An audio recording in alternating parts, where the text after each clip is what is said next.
കാണട്ടെ. അല്ലാറ ചെരുപ്പാ, ഇതല്ലല്ലോ നിന്റെ ചെരുപ്പ്.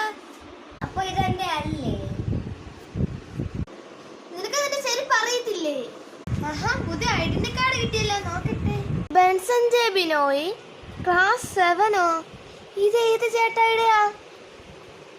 ഇത് എന്റെ അല്ലേ? ഇത് നിന്റെ അല്ലടി, നീ അത്രയും ക്ലാസ്സിൽ പഠിക്കാൻ നിനക്ക് അറിയത്തില്ല. ബാഗ് ടെസ്റ്റ് ചെയ്യട്ടെ. അബിഗേലിന്റെയോ? ഏത് പുസ്തകം? ഇംഗ്ലീഷ്. ഇത് എന്റെ അല്ലേ, ചിലപ്പോ മാറിപ്പോയായിരിക്കും. ഒരിക്കലും ചേരാത്ത അടപ്പൊക്കെ മാഡം